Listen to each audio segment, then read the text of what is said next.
Baik, assalamualaikum warahmatullahi wabarakatuh. Alhamdulillahirabbil alamin, wassalatu wassalamu ala asyrafil anbiya wal mursalin wa ala alihi rasulillahi ajmain. Allahumma shalli ala sayyidina Muhammad wa ala ali sayyidina Muhammad. Alhamdulillah, tahun ini kita berhasil masuk di tahun ajaran baru tahun 2020-2021. Semoga kita semua selalu berada dalam lindungan Allah Subhanahu wa taala. Amin amin ya rabbal alamin. Baik, sebelum kita masuk pada materi kita yang pertama di tahun ajaran baru ini, hendaklah kita membaca basmalah. Bismillahirrahmanirrahim. Baik, adapun materi kita yang pertama ini tentang iman kepada hari akhir. Adapun tujuan pembelajaran kita pada hari ini, materi ini yaitu mengetahui pengertian iman kepada hari akhir, mengetahui macam-macam hari akhir, mengetahui proses terjadinya hari kiamat atau hari akhir, mengambil manfaat akan adanya hari akhir. Apa sih hari akhir? Mungkin anak ibu udah tahu ya semuanya secara bahasa, secara gamblang, yaitu hari dimana berakhirnya kehidupan alam semesta.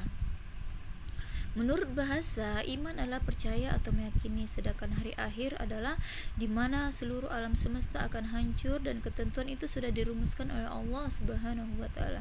Sedangkan menurut istilah adalah iman kepada hari kiamat adalah meyakini dan mempercayai bahwanya hari akhir pasti akan tiba yang sesuai dengan ketentuan dan keterangan Allah melalui firman-firman-Nya di dalam Al-Qur'an.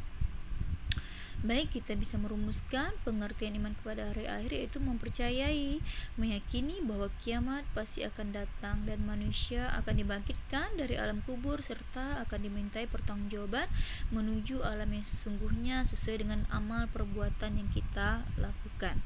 Nah, kebenaran datangnya hari kiamat ini telah tertuang di dalam surah Al-Hajj ayat 7. Sesungguhnya hari kiamat itu pastilah datang, tidak ada keraguan padanya, dan bahwasanya Allah membangkitkan semua orang di dalam kubur.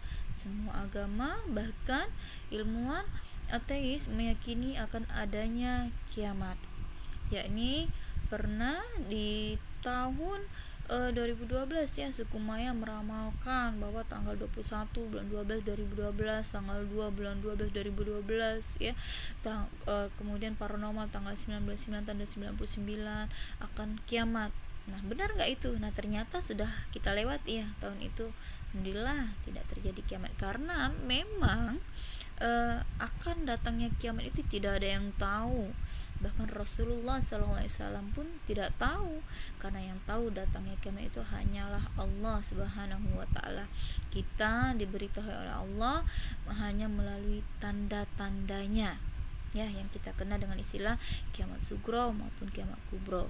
Apa itu kiamat sugro? Yaitu kiamat kecil, tanda-tanda kiamat itu ya, yakni banjir, kematian dan lain sebagainya. Kemudian tanda kiamat yang sangat besar itu kita kenal dengan istilah kiamat kubro, yaitu kiamat yang sesungguhnya. Nah, kiamat sugro tanda-tandanya atau kiamat kecil tanda-tandanya adalah yang pertama, yakni ajaran Islam akan kurang diperhatikan, bahkan akan ditinggalkan oleh kita kaum muslimin sendiri ya. Jadi untuk itu kita tingkatkan lagi iman kita ya nak ya. Kemudian perzinahan akan dilakukan secara terang-terangan, auzubillah min zalik. Begitu pula mabuk-mabukan yang banyak dilakukan seolah-olah itu bukan perbuatan yang diharamkan, seolah-olah itu biasa. Kemudian semakin banyaknya fitnah yang menimpa umat muslim ya. Kemudian sering terjadinya bencana alam, pembunuhan, seolah-olah nyawa manusia itu tidak ada lagi harganya, peperangan ya. Kemudian jumlah manusia, jumlah wanita di mana semakin banyak dibandingkan pria. Kemudian para kaum wanita tidak malu lagi untuk berpakaian yang seperti setengah telanjang. Dan banyak lagi contoh-contoh kiamat kubro yang lainnya. Kemudian bagaimana itu gambaran tentang kiamat kubro? Nah, gambaran kiamat kubro itu juga sudah tertuang dalam surah Al-Qari'ah sampai 5 sampai yang dimana pada hari itu manusia seperti aneh-aneh yang berterbangan dan gunung-gunung seperti bulu yang dihambur-hamburkan. Kemudian langit pun menjadi pecah belah yang tertuang di dalam surah Al-Muzammil. Kemudian akan ditiupkan sangkakala, maka matilah siapa yang di langit dan di bumi kecuali siapa yang dikehendaki oleh Allah Subhanahu wa taala. Kemudian ditiupkan lagi sangkakala itu sekali lagi, maka tiba-tiba mereka berdiri menunggu keputusan masing-masing. Itu juga sudah tertuang di dalam surah Az-Zumar ayat 68, juga tertuang di dalam surah Az-Zalzalah, surat At-Tin, dan juga surat yang lainnya ya. Silakan anak ibu buka ayat suci Al-Quran, kita baca terjemahannya ya. Kemudian peristiwa sesudah hari akhir itu bagaimana? Nah ini dia, kita akan mengalami tahapan-tahapannya ya. Yang pertama tahapan itu yaumul barzah, ya ini termasuk dari kalau orang yang telah mengalami kematian ya, kiamat sugro, maka dia akan mengalami yaumul barzah. Kemudian yaumul ba'ats, yaumul mahsyar, yaumul mizan, yaumul hisab, syurat, syafaat, lalu akhirnya menuju yang kekal, surga kah neraka ya. Nah, apa itu yaumul barzah? Yakni yaumul di mana hari penantian umat manusia yang telah meninggal, ya ini alam kubur ya. Kemudian ada lagi yang mana yaumul ba'ats, yaitu hari dibangkitkan alam kubur menuju Allah untuk mempertanggungjawabkan perbuatan kita selama di dunia ya. Kemudian ada lagi namanya yaumul mahsyar, setelah kita dibangkitkan kita dikumpulkan untuk menunggu pengadilan dari Allah SWT ya.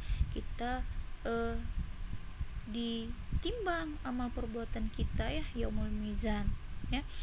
Kita timbang amal ibadah kita, banyak yang baik atau banyak yang buruk. Setelah itu kita diperhitungkan, yakni yaumul hisab, yang mana ya yang perhitungan amal perbuatan kita selama hidup di dunia sesuai dengan amal perbuatan yang kita kerjakan. Kemudian ada lagi namanya sirat, yaitu jembatan atau jalur penentu dari masing-masing manusia setelah disab dan ditimbang amal baik buruknya. Nah ini yang kita kenal dengan istilah siratal mustaqim. Kemudian ada lagi syafaat. Nah ini pertolongan yang diperoleh oleh manusia yang beriman, Islam dan ihsan, yakni yang mana manusia banyak melakukan amal ibadah seperti sholat ya, zakat, bersedekah. Kemudian kita apakah banyak bersalawat ya, insyaallah kita akan mendapatkan syafaatnya, amin. Kemudian menuju surga dan neraka, tempat terakhir pembalasan manusia. Bagi yang beramal baik akan masuk surga dan sebaliknya beramal buruk akan masuk neraka. Nah, apa sih manfaat kita mempelajari materi kita ini? Semoga kita semakin meningkat ya amal ibadah kita kepada Allah ya. Kemudian kita semakin berbuat baik terhadap semua manusia karena kita menabung amal-amal kita. Kemudian tidak berbuat yang tidak baik karena kita tahu semua itu akan dihisab, akan ditimbang oleh Allah ya. Kemudian berkeyakinan bahwa Allah itu akan membalas setiap amal perbuatan kita. Kemudian selalu berbuat baik, tidak berbuat yang tidak baik ya. Nah, itu saja materi yang telah kita pelajari. Kalau ada yang ingin bertanya, anak ibu boleh jampri ke ibu atau boleh kirim email ya. Nah, di sini ada latihan. Misalnya ada temanmu yang belum melakukan sholat wajib padahal dia sudah balik dan mengatakan bahwa dia akan tobat pada saat sudah tua nanti. Nah, bagaimana nih cara terbaik bagi kita untuk menasihatinya? Nah, anak ibu boleh kerjakan di tulis tangan ataupun ketik, anak ibu boleh kirim ke email ibu ya. Itu alamat emailnya fitriningsi237@yahoo.co.id. Baik, itu aja yang bisa ibu sampaikan. Semoga bermanfaat buat kita semuanya. Ayo amal ibadah kita jangan ditinggalkan. Yang pertama adalah salat, karena di yaumul barzah nanti yang pertama kali dihisab adalah salat kita ya. Itu aja, semoga bermanfaat. Ibu akhiri dengan billahi taufik wal hidayah. Assalamualaikum warahmatullahi wabarakatuh.